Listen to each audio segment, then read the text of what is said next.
എല്ലാ ഉദ്യോഗാർത്ഥികൾക്കും ഹോപ്സിൻ്റെ യൂട്യൂബ് ക്ലാസ്സിലേക്ക് സ്വാഗതം. എൻ്റെ പേര് നിതിൻ കരുനാഗപ്പള്ളി. ഞാൻ ഇന്ന് എടുക്കുന്നത് കറണ്ട് അഫയേഴ്സാണ്, ആനുകാലിക വിഷയങ്ങളാണ്. നമുക്ക് എല്ലാവർക്കും അറിയാം, ഇപ്പോൾ നടക്കുന്ന മത്സര പരീക്ഷകളിൽ ആനുകാലിക വിഷയങ്ങൾ എത്രത്തോളം പ്രാധാന്യമുള്ളതാണെന്നും. LGS ആയിക്കോട്ടെ, LD ആയിക്കോട്ടെ, ഡിഗ്രി ലെവൽ പരീക്ഷകളായിക്കോട്ടെ, ഏത് പരീക്ഷകൾക്കും ആനുകാലിക വിഷയങ്ങൾ ഒരുപോലെ പ്രാധാന്യമുള്ളതാണ്. അപ്പോൾ അതിൻ്റെ പ്രാധാന്യം നമുക്ക് നന്നായിട്ട് അറിയാം. ഇപ്പോൾ ഒരു ടോപ്പിക്ക് പഠിക്കുമ്പോൾ അതിൽ നിന്ന് നമ്മൾ മനസ്സിലാക്കേണ്ട പ്രധാനപ്പെട്ട കാരണം അതിൻ്റെ ഡെപ്തിൽ പഠിക്കുക. എങ്കിൽ മാത്രമേ സ്റ്റേറ്റ്മെൻറ്റ് ക്വസ്റ്റ്യൻ വരുന്ന സമയത്ത് നമുക്ക് അതിൽ നിന്നും ആൻസർ എഴുതാൻ പറ്റൂ. അപ്പോൾ എല്ലാവർക്കും ഒരിക്കൽ കൂടി സ്വാഗതം. ആനുകാലിക വിഷയങ്ങളിൽ നമ്മൾ ആദ്യം ഇന്നിവിടെ ചർച്ച ചെയ്യാൻ പോകുന്നത് മാൻ ബുക്കർ പ്രൈസ് ആണ്. ഇതിനോടകം ഒരുപാട് മത്സര പരീക്ഷയിൽ സ്ഥിരം ചോദ്യമാണ് ബുക്കർ പ്രൈസ് എന്നുള്ളത്. ഇപ്പോൾ 2 പുരസ്കാരങ്ങളാണ് മെയിനായിട്ടുള്ളത്, ബുക്കർ പ്രൈസും ബുക്കർ ഇൻ്റർനാഷണൽ പ്രൈസും. അതിൽ നമ്മൾ ആദ്യം ചർച്ച ചെയ്യാൻ പോകുന്നത് ബുക്കർ പ്രൈസാണ്. മാൻ ബുക്കർ പ്രൈസ്, ഇപ്പോൾ മാൻ ബുക്കർ എന്ന് പറയാറില്ല, ബുക്കർ പ്രൈസ് എന്നേ പറയാറുള്ളൂ. ഇത് ഏർപ്പെടുത്തിയ വർഷം 1969. ഇനി നമ്മൾ മനസ്സിലാക്കേണ്ട പ്രധാനപ്പെട്ട കാരണം എന്താണ് മാൻ ബുക്കറിൻ്റെ പ്രത്യേകത? ഏത് രാജ്യത്തുള്ള വ്യക്തികൾക്കും ബുക്കർ പ്രൈസ് കിട്ടും, പക്ഷെ ആ വ്യക്തി എഴുതുന്ന കൃതി ഇംഗ്ലീഷിലുള്ളതായിരിക്കണം. അതുമാത്രമല്ല, ആ കൃതി UK മീൻസ് ബ്രിട്ടനിലോ അയർലൻഡിലോ പ്രസിദ്ധീകരിക്കുകയും വേണം. അപ്പോൾ ഏത് രാജ്യത്തുള്ള വ്യക്തികൾ എഴുതിക്കോട്ടെ, പക്ഷെ ആ എഴുതുന്ന വ്യക്തി ഇംഗ്ലീഷിലുള്ള കൃതികളായിരിക്കണം എഴുതേണ്ടത്. എന്നിട്ട് ആ കൃതി UK അയർലൻഡിലോ പ്രസിദ്ധീകരിക്കുകയും വേണം. അപ്പോൾ അങ്ങനെയുള്ള കൃതികൾക്കാണ് ബുക്കർ പ്രൈസ് നൽകുക. അപ്പോൾ ഒന്നുകൂടെ പറയാം, UK അയർലൻഡിലോ പ്രസിദ്ധീകരിച്ച ഇംഗ്ലീഷിലുള്ള കൃതികൾക്കും അതിൻ്റെ എഴുത്തുകാർക്കുമാണ് ബുക്കർ പ്രൈസ് നൽകുക.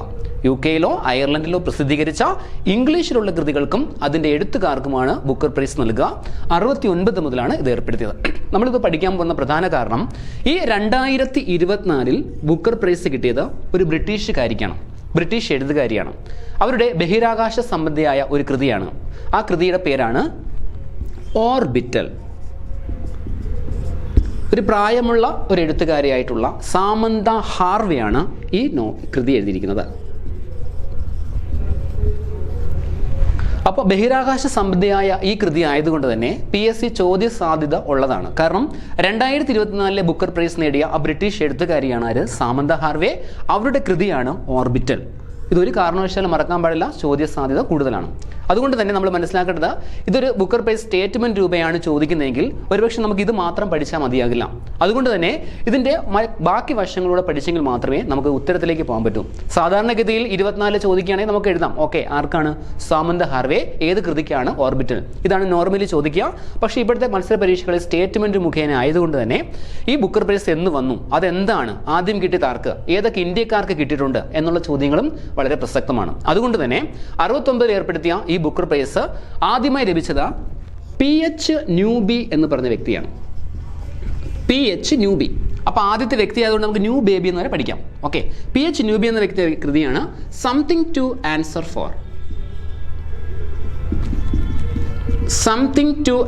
ഫോർ എന്ന കൃതിക്കാണ് കിട്ടിയത്.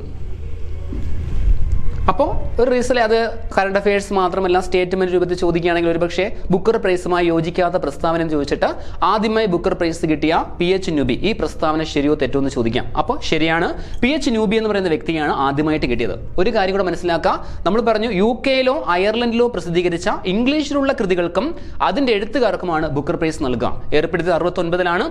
അതുകൊണ്ട് തന്നെ ഏറ്റവും കൂടുതൽ ബുക്കർ പ്രൈസ് കിട്ടിയത് ബ്രിട്ടനിൽ ഉള്ളവർ തന്നെയാണ്. ഇപ്പോൾ നമ്മൾ ലാസ്റ്റ് പറഞ്ഞ സാമന്ത ഹാർവേ പോലും ബ്രിട്ടീഷുകാരിയാണ്. അപ്പോൾ 2004 സാമന്ത ഹാർവേക്ക് കിട്ടുമ്പോൾ അവരുടെ കൃതി ഏതാണെന്ന് ഒരുപക്ഷെ ചോദിക്കാം, ഓർബിറ്റൽ. ഇനി വീണ്ടും ഒരു ചോദ്യത്തിലേക്ക് വരികയാണ്, ഏതൊക്കെ ഇന്ത്യക്കാർക്ക് അല്ലെങ്കിൽ ബുക്കർ പ്രൈസ് ഏതെങ്കിലും ഇന്ത്യക്കാർക്ക് കിട്ടിയിട്ടുണ്ടോ, അവരാരൊക്കെ എന്നൊക്കെ പഠിക്കേണ്ടി വരും. ബുക്കർ പ്രൈസ് കിട്ടിയ 3 ഇന്ത്യക്കാരാണുള്ളത്. ഒന്ന് 1997, ഇത് ഒരുപാട് തവണ PSC GK ആയിട്ട് ചോദിക്കാറുണ്ട്. ആദ്യമായി കിട്ടിയത് അരുന്ധതി റോയ്. നമുക്കറിയാവുന്ന പേരാണ് അരുന്ധതി റോയ്. അവരുടെ the god of small things, അത് എഴുതേണ്ട ആവശ്യമില്ല, നിങ്ങൾക്ക് മനസ്സിലാവും. 1997 ആദ്യമായി ബുക്കർ പ്രൈസ് കിട്ടിയത് അരുന്ധതി റോയ് ആണ്, അവരുടെ ഗോഡ് ഓഫ് സ്മാൾ തിങ്സ്. പിന്നെ 2006 കിട്ടിയത് കിരൺ ദേശായി എന്ന് പറയുന്ന വ്യക്തിക്കാണ് 2006 കിട്ടിയത്. അദ്ദേഹത്തിൻ്റെ ഇൻഹെറിറ്റൻസ് ഓഫ് ലോസ് എന്ന കൃതിക്കാണ്. അപ്പോൾ ആദ്യമായി കിട്ടിയത് 97 Arundhati Roy, the god of small things. 2006 കിട്ടിയത് Kiran Desai, inheritance of loss. Last കിട്ടുന്നത് 2008 കിട്ടിയത് അപ്പോൾ 1997 അരുന്ധതി റോയ്, 2006 കിരൺ ദേശായി, 2008 അരവിന്ദ് അഡിഗ. അരവിന്ദ് അഡിഗയുടെ ദ വൈറ്റ് ടൈഗർ. അപ്പോൾ നമുക്ക് പറയാൻ സാധിക്കും ഇന്ത്യയിൽ നിന്നും 3 പേർക്ക് ബുക്കർ പ്രൈസ് ലഭിച്ചിട്ടുണ്ട്. ആരൊക്കെയാണ്? അരുന്ധതി റോയ്, കിരൺ ദേശായി, അരവിന്ദ് അഡിഗ. പക്ഷെ ഒരു കാര്യം കൂടെ നമുക്ക് മനസ്സിലാക്കാനുണ്ട്. ഇന്ത്യയിൽ നിന്നും മൊത്തം എത്ര പേർക്ക് കിട്ടിയെന്ന് ചോദിച്ചാൽ ഇവർ മാത്രമല്ല, വേറെ 2 പേരൂടെ വരാനുണ്ട്. അവർ ഇന്ത്യൻ വംശജരെന്ന നിലയിലാണ് കിട്ടിയത്. അപ്പോൾ ഇന്ത്യൻ വംശജരുൾപ്പെടെ മൊത്തം 5 പേർക്കാണ് ബുക്കർ പ്രൈസ് കിട്ടിയത്. അപ്പോൾ ഇന്ത്യയിൽ നിന്ന് ഇന്ത്യക്ക് കിട്ടിയെന്ന് പറയുമ്പോൾ ഇവരൊക്കെയാണ്: അരുന്ധതി റോയ്, കിരൺ ദേശായി, അരവിന്ദ് അഡിഗ. ഇന്ത്യൻ വംശജർ, കാരണം അവർ കിട്ടുമ്പോൾ ഇന്ത്യയിലല്ല സ്ഥിരതാമസം, അവർ UK പൗരത്വമായിരുന്നു.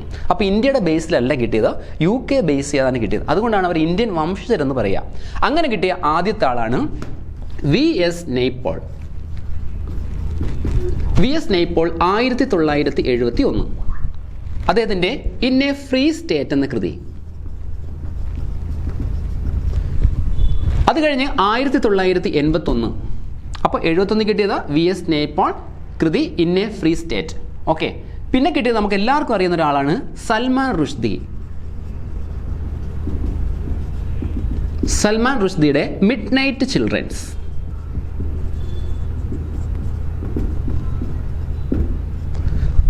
അപ്പോൾ നമുക്ക് ആകെ 1, 2, 2+3 5 പേർക്കാണ് ഇന്ത്യയിൽ നിന്ന് കിട്ടിയത്. കാരണം ഈ VS നൈപോളും സൽമാൻ റുഷ്ദിയും ഇന്ത്യൻ വംശജരാണ്. കിട്ടിയത് UK ബേസ് ചെയ്തതാണ്. പക്ഷേ ഇന്ത്യ എന്ന ഫ്ലാഗോട് കൂടി അവർ കിട്ടിയത് ഈ 3 പേരാണ്: അരുന്ധതി റോയ്, കിരൺ ദേശായി, അരവിന്ദ് അഡിഗ. അപ്പോൾ നമുക്ക് നന്നായിട്ട് അറിയാം, മാൻ ബുക്കർ 69 ഏർപ്പെടുത്തി. ആദ്യമായി കിട്ടിയത് PH നൂബിയാണ്. PH നൂബിയുടെ സംതിങ് ടു ആൻസർ ഫോർ എന്ന കൃതിക്കാണ്. ഇനി 2024 ലേറ്റസ്റ്റ് ആയിട്ട് കിട്ടിയത് സാമന്ത ഹാർവെയാണ്. കൃതി ഓർബിറ്റലാണ്. അപ്പോൾ നമുക്കറിയാം ഇന്ത്യക്കാർക്ക് ആർക്കെങ്കിലും കിട്ടിയിട്ടുണ്ടോ? ഉണ്ട്. ആദ്യമായി കിട്ടിയ ഇന്ത്യൻ വനിതയാണ് ഒരുപക്ഷെ ആര്? അരുന്ധതി റോയ്. അല്ലെങ്കിൽ ആദ്യമായി കിട്ടിയ ഇന്ത്യൻ വംശജനാണ് ആര്? 71 VS നൈപോൾ. അങ്ങനെ രണ്ടാമത് 81 അപ്പോൾ 71, 81. 71 VS നൈപോൾ, 81 സൽമാൻ റുഷ്ദി. ഇവർക്ക് UK ബേസ് ചെയ്ത് കിട്ടിയെങ്കിലും ഇവർ ഇന്ത്യൻ വംശജരാണ്. പക്ഷേ ഇന്ത്യക്ക് കറക്റ്റ് കിട്ടിയത് ആരൊക്കെന്ന് ചോദിച്ചാൽ ഇവർ 3 പേരാണ്: അരുന്ധതി, കിരൺ ദേശായി, അരവിന്ദ് അഡിഗ. അപ്പോൾ നമുക്ക് 2024 സാമന്ത ഹാർവെ പഠിച്ചു, ഓർബിറ്റൽ. ഇപ്പോഴത്തെ മത്സര പരീക്ഷയിൽ പ്രധാനപ്പെട്ട പുരസ്കാരങ്ങളൊക്കെ ലേറ്റസ്റ്റ് മാത്രം പഠിച്ചാൽ പോരാ, തൊട്ട് 2-3 വർഷത്തെ മുന്നത്തെ കൂടെ പഠിക്കേണ്ടി വരും. അതായത് എപ്പോഴും എല്ലാവരും ശ്രദ്ധിക്കപ്പെടുന്നതായിട്ടുള്ള മെയിൻ പുരസ്കാരങ്ങളെല്ലാം, ഇപ്പോൾ Vayalar award, Vallathol award, Ezhuthachan award recently കിട്ടിയത് മാത്രമല്ല, അതിന് തൊട്ട് ഇപ്പോൾ നമ്മൾ നോബൽ സമ്മാനം എടുക്കുകയാണെങ്കിൽ തന്നെ നോബൽ സമ്മാനം 24 ലേറ്റസ്റ്റ് കിട്ടിയത് മാത്രം പഠിച്ചാൽ പോരാ, 23, 22 ഒരുപക്ഷെ പഠിക്കേണ്ടി വരും. കാര്യം ഇപ്പോഴത്തെ പരീക്ഷകൾ അങ്ങനെ ചോദിക്കുന്നുണ്ട്, അത് നിങ്ങൾക്ക് അറിയാവുന്നതായിരിക്കും. അതുകൊണ്ട് തന്നെ ഈ 24 തൊട്ട് മുമ്പ് ഇത് കിട്ടിയ ആർക്ക്, അതിന് മുമ്പ് കിട്ടിയ ആർക്ക് ഒന്ന് പഠിച്ചെങ്കിൽ മാത്രമേ ഇത് പൂർണ്ണമാക്കാൻ നമുക്ക് സാധിക്കും. അങ്ങനെയാണെങ്കിൽ 24 നമ്മൾ ഓൾറെഡി പഠിച്ചു കഴിഞ്ഞു. സാമന്ത ഹാർവെ ബ്രിട്ടീഷുകാരിയാണ്, അവരുടെ കൃതിയാണ് ഓർബിറ്റൽ. അങ്ങനെയാണെങ്കിൽ 2023 ബുക്കർ പ്രൈസ് ജേതാവ് ആരെന്ന് ചോദിക്കും. അവരുടെ പേര് പോൾ ലിഞ്ച്. പോൾ ലിഞ്ച് എന്ന് പറയുന്ന അയർലൻഡുകാരൻ. അപ്പോൾ അയർലൻഡുകാരന് ബുക്കർ പ്രൈസ് കിട്ടിയത് 2023. അദ്ദേഹത്തിൻ്റെ പേരാണ് പോൾ ലിഞ്ച്. കൃതി പ്രോഫറ്റ് സോങ്. കൃതി പ്രോഫറ്റ് സോങ്. അപ്പോൾ പോൾ ലിഞ്ച് പോയി തുടങ്ങുന്ന പേര് തന്നെയാണ് കൃതി പ്രോഫറ്റ് സോങ്. അപ്പോൾ 23 പോൾ ലിഞ്ച് അയർലൻഡുകാരൻ, 24 നമ്മൾ പഠിച്ച സാമന്ത ഹാർവെ ബ്രിട്ടീഷുകാരി. അപ്പോൾ നമ്മൾ നേരത്തെ ഒരു കാര്യം പറഞ്ഞു, UK-യിലോ അയർലൻഡിലോ പ്രസിദ്ധീകരിച്ച ഇംഗ്ലീഷിലുള്ള കൃതികൾക്കും അതിൻ്റെ എഴുത്തുകാർക്കുമാണ്. ഓക്കെ അല്ലേ? അങ്ങനെയാണെങ്കിൽ 23 കിട്ടിയ പോൾ ലിഞ്ച്, 24 കിട്ടിയത് സാമന്ത ഹാർവെ. ഇവരുടെ കൃതികൾ ഇവർക്ക് കിട്ടിയത് ബുക്കർ പ്രൈസ് ആണ്. ബുക്കർ ഏർപ്പെടുത്തിയത് 69 ഇന്ത്യയിൽ നിന്നും 5 പേർക്ക് കിട്ടി, 2 ഇന്ത്യൻ വംശജരുൾപ്പെടെ 5 പേര്. ഓക്കെയാണ്. അങ്ങനെയാണെങ്കിൽ 22 കൂടെ പറഞ്ഞ് നമുക്ക് ഈ ടോപ്പിക്ക് അവസാനിപ്പിക്കാം. 2022 ബുക്കർ പ്രൈസ് കിട്ടിയത് ഒരു ശ്രീലങ്കക്കാരൻ. ആദ്യമായിട്ടാണ് ഒരു ശ്രീലങ്കക്കാരന് ബുക്കർ പ്രൈസ് കിട്ടുന്നത്. അതുകൊണ്ട് അത് ഇമ്പോർട്ടൻ്റ് ആണ്. 22 പഴയ വർഷമല്ല, പുതിയ വർഷം തന്നെയാണ്. 22 കിട്ടിയത് ഷെഹാൻ കരുണതിലക്. ഷെഹാൻ കരുണതിലക് എന്ന് പറയുന്ന ശ്രീലങ്കക്കാരനാണ് 2022 ബുക്കർ പ്രൈസ് കിട്ടിയത്. അതിൻ്റെ കൃതി ഇച്ചിരി നീളമുള്ള പേരാണ് ദ 7 മൂൺസ് ഓഫ്. അദ്ദേഹത്തിൻ്റെ കൃതി the 7 moons of Mali Almeida. The 7 moons of Mali Almeida.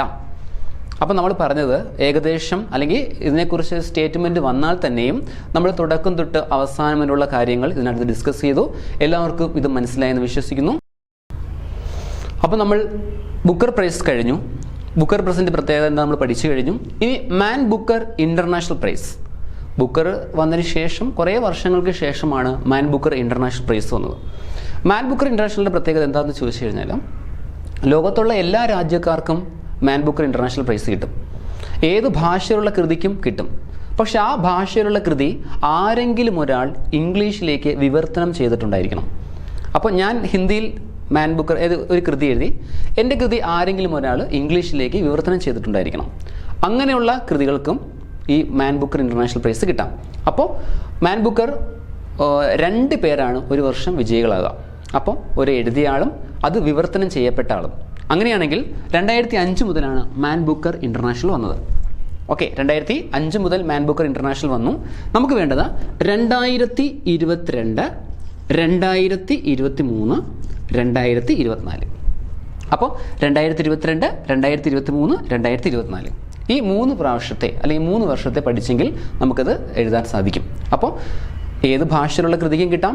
ആ ഭാഷയിലുള്ള കൃതി ആരെങ്കിലും ഒരാൾ ഇംഗ്ലീഷിലേക്ക് വിവർത്തനം ചെയ്തിട്ടുണ്ടായിരിക്കണം. ഞാനിവിടെ 2022 എടുക്കാനുള്ള കാരണം മാൻ ബുക്കർ ഇൻ്റർനാഷണൽ ഇന്ത്യയിൽ നിന്നും ഒരാൾക്കേ ഇതുവരെ കിട്ടിയിട്ടുള്ളൂ. ആളുടെ പേര് ഗീതാഞ്ജലി ശ്രീ. ഗീതാഞ്ജലി ശ്രീ എന്നാണ്. ഒരു സ്ത്രീയാണ്. അവരുടെ പേര് ഗീതാഞ്ജലി ശ്രീയാണ്. അവരുടെ കൃതിയാണ് tomb of sand. Tomb of sand. അപ്പോൾ നമ്മൾ മനസ്സിലാക്കേണ്ടത്, നമ്മൾ നേരത്തെ ഒരു കാര്യം പഠിച്ചു. മാൻ ബുക്കർ പ്രൈസ് ആണെങ്കിൽ 5 പേര് വരുന്നുണ്ട്, ഇന്ത്യൻ വംശജനുൾപ്പെടെ. പക്ഷേ മാൻ ബുക്കർ ഇൻ്റർനാഷണലിലേക്ക് കടക്കുമ്പോൾ ഒരേ ഒരാളേ ഉള്ളൂ, അത് ഗീതാഞ്ജലി ശ്രീയാണ്. അവരുടെ കൃതിയാണ് ടോംബ് ഓഫ് സാൻഡ്. ഈ ടോംബ് ഓഫ് സാൻഡ് നമ്മൾ നേരത്തെ ഒരു കാര്യം കൂടെ പറഞ്ഞല്ലോ. മാൻ ബുക്കർ ഇൻ്റർനാഷണൽ ആകുമ്പോൾ എഴുതിയാളുണ്ടായിരിക്കും. ആ എഴുതിയാളുടെ കൃതി ആരെങ്കിലും ഒരാൾ ഇംഗ്ലീഷിലേക്ക് വിവർത്തനം ചെയ്തിട്ടുണ്ടായിരിക്കും. അങ്ങനെ വിവർത്തനം ചെയ്ത് കിട്ടുന്ന കൃതിയാണ് മാൻ ബുക്കർ ഇൻ്റർനാഷണലിലേക്ക് പരിഗണിക്കുക. അങ്ങനെയാണെങ്കിൽ ഗീതാഞ്ജലിയുടെ കൂടെ ആ ഗീതാഞ്ജലി ടോംബ് ഓഫ് സാൻഡ് എന്ന് വിവർത്തനം ചെയ്ത് കൊടുത്ത ആൾ ആരെന്ന് നമുക്ക് വേണ്ടി വരും. അവരുടെ പേരാണ് Daisy Rockwell. Daisy Rockwell. Clear ആവുന്നു? അപ്പോൾ 22-ൽ ആദ്യമായിട്ട് ഒരു ഇന്ത്യക്കാരി വരുന്നു. അവരുടെ പേരാണ് ഗീതാഞ്ജലി ശ്രീ. കൃതി ടോംബ് ഓഫ് സാൻഡ്. അത് വിവർത്തനം ചെയ്തത് ഡെയ്സി റോക്ക്വെൽ. ഈ ടോംബ് ഓഫ് സാൻഡ് എന്ന് വെച്ചാൽ നമുക്ക് ശവകുടീരം പോലത്തെ സംഭവമാണ്. ആ ശവകുടീരത്തിൽ കിടക്കുന്നവരെയാണ് നമ്മൾ ആദരാഞ്ജലികൾ പറയുക. അപ്പോൾ ഗീതാഞ്ജലി. അതുപോലെ മരണപ്പെട്ട കാമുകിയായിട്ടാണ് ഡെയ്സിയെ പറയുക. അപ്പോൾ ഡെയ്സി റോക്ക്വെൽ. അപ്പോൾ 22 കിട്ടിയത് ഗീതാഞ്ജലി ശ്രീ. അവരുടെ കൃതിയാണ് ടോംബ് ഓഫ് സാൻഡ്. അത് വിവർത്തനം ചെയ്തത് ഡെയ്സി റോക്ക്വെൽ. ഇനി ഞാൻ പറയാൻ പോകുന്നത് 2023 കിട്ടിയത് ജോർജ് ഗാസ്പാഡിനോവ്. ജോർജ് ഗാസ്പാഡിനോവ്. ജോർജ് ഗാസ്പാഡിനോവ് ബൾഗേറിയക്കാരനാണ്. അപ്പോൾ 2023 മാൻ ബുക്കർ ഇൻ്റർനാഷണൽ പ്രൈസ് കിട്ടിയ ബൾഗേറിയക്കാരനാണ് ജോർജ് ഗാസ്പാഡിനോവ്. ഇദ്ദേഹത്തിൻ്റെ കൃതിയാണ് ടൈം ഷെൽട്ടർ.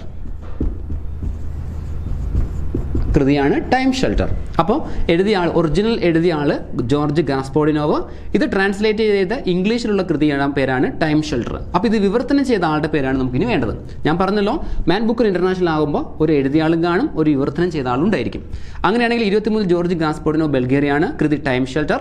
അത് വിവർത്തനം ചെയ്തത് ഏഞ്ചല റോഡൽ. ഏഞ്ചല റോഡൽ. ഓക്കെ, അപ്പോൾ നമ്മൾ നോക്കി 23-ൽ ജോർജ് ഗാസ്പാഡിനോവ്. അപ്പോൾ ഇവിടെ നിന്ന് പൊടിയെന്ന് എടുക്കാം. ഇവിടെ ഏഞ്ചല റോഡൽ, ഇവിടെ റോഡെന്ന് എടുക്കാം. അപ്പോൾ റോഡ് നിറച്ച് പൊടി എന്ന് ഓർക്കാം. റോഡ് നിറച്ച് പൊടിയാകുമ്പോഴാണല്ലോ നമ്മുടെ ഗ്യാസ് പോവുക. അപ്പോൾ ഗ്യാസ് പോകാതിരിക്കാനല്ലോ നമ്മൾ ഷെൽട്ടർ ഇടുക. അപ്പോൾ 23 കിട്ടിയ ജോർജ് ഗാസ്പാഡിനോവ് ടൈം ഷെൽട്ടർ എന്ന കൃതി. അത് വിവർത്തനം ചെയ്ത ആളുടെ പേരാണ് ഏഞ്ചല റോഡൽ. ഇനി നമ്മൾ 24-ലേക്ക് പോകാം. 24-ലേക്ക് പോകുമ്പോൾ ജെന്നി എർപ്പൻബെക്ക്. ജെന്നി എർപ്പൻബെക്ക്. ജെന്നി ജായി തുടങ്ങുന്നുണ്ട്. രാജ്യം ജർമ്മനി. ജെന്നി എർപ്പൻബെക്ക്, രാജ്യം ജർമ്മനി. ജെന്നിയുടെ കൃതിയാണ് കെയ്റോസ്. ജെന്നിയുടെ കൃതിയാണ് കെയ്റോസ്. അപ്പോൾ 2024 മാൻ ബുക്കർ ഇൻ്റർനാഷണൽ പ്രൈസ് കിട്ടിയത് ജെന്നി എർപ്പൻബെക്കാണ്, രാജ്യം ജർമ്മനി. അദ്ദേഹത്തിൻ്റെ കൃതിയാണ് കെയ്റോസ്. അപ്പോൾ കെയ്റോസ് എന്ന കൃതി ആരാണ് ഇംഗ്ലീഷിലേക്ക് ട്രാൻസ്ലേറ്റ് ചെയ്ത് വിവർത്തനം ചെയ്തത് എന്നൊരു ചോദ്യം വന്നാൽ അത് മൈക്കൽ ഹോഫ്മാൻ ആണ്. Michael Hoffman. അപ്പോൾ 2024 ജെന്നി എർപ്പൻബെക്ക്. ജെന്നി എന്ന് ഓർത്താൽ മതി. ജെന്നി ആയതുകൊണ്ട് തന്നെ ജർമ്മനി. ജെന്നിയുടെ കൃതിയാണ് കെയ്റോസ്. അത് വിവർത്തനം ചെയ്തത് മൈക്കൽ ഹോഫ്മാൻ. അപ്പോൾ നമുക്ക് ഓർക്കാം, ജെന്നി കേറി മൈക്ക് എടുത്തോ. നമുക്ക് വേദികളിലേക്കാണല്ലോ കയറി പോവുക. അപ്പോൾ ജെന്നി കയറി മൈക്കെടുത്തോ. ജെന്നിയുടെ കൃതി കെയറോസ്, അത് വിവർത്തനം ചെയ്തത് മൈക്കൽ ഹോഫ്മാൻ. അപ്പോൾ ആദ്യമായി ലഭിക്കുന്ന ഇന്ത്യക്കാരി ഗീതാഞ്ജലി ശ്രീ 2022 കൃതി ടോംബ് ഓഫ് സാൻഡ്, വിവർത്തനം ചെയ്തത് ഡെയ്സി റോക്ക്വെൽ. 23 ജോർജ് ഗാസ്പോഡിനോവോ ബൾഗേറിയ, കൃതി ടൈം ഷെൽട്ടർ, വിവർത്തനം ചെയ്തത് ഏഞ്ചല റോഡൽ. അതുപോലെ 24 ജെന്നി എർപ്പൻബെക്ക് ജർമ്മനി, കെയറോസ്, വിവർത്തനം ചെയ്തത് മൈക്കൽ ഹോഫ്മാൻ. അപ്പോൾ നമ്മൾ പറഞ്ഞു ഏത് ഭാഷയിലുള്ള വ്യക്തികൾക്കും കിട്ടാം, പക്ഷെ ആ ഭാഷയിലുള്ള എഴുതിയ കൃതി ആരെങ്കിലും ഒരാൾ ഇംഗ്ലീഷിലേക്ക് വിവർത്തനം ചെയ്തിട്ടുണ്ടായിരിക്കണം. അങ്ങനെയുള്ള കൃതികൾക്കും അതിൻ്റെ എഴുത്തുകാർക്കൊക്കെ ആയിരിക്കും എന്ത് കിട്ടുക? മാൻ ബുക്കർ ഇന്റർനാഷണൽ പ്രൈസ് കിട്ടുക. 2005 മുതലാണ് ഇത് ഏർപ്പെടുത്തിയത്. എല്ലാവർക്കും ഈ മാൻ ബുക്കർ ഇന്റർനാഷണലിനെ കുറിച്ചും ഏകദേശം എല്ലാ ആവശ്യമായിട്ടുള്ള കാര്യങ്ങളെല്ലാം നമ്മൾ ഡിസ്കസ് ചെയ്തു. ഇതിൽ നന്നായി നിങ്ങൾ കണ്ട് വാച്ച് ചെയ്തിട്ട് ഇതിനെക്കുറിച്ച് കാര്യങ്ങളൊക്കെ വിശദമായിട്ട് തന്നെ പഠിക്കുക. മനസ്സിലാകാത്ത ഒന്നും റിപ്പീറ്റ് അടിച്ച് പഠിക്കുക. അപ്പോൾ എല്ലാവർക്കും ഒരിക്കൽ കൂടി നന്ദി.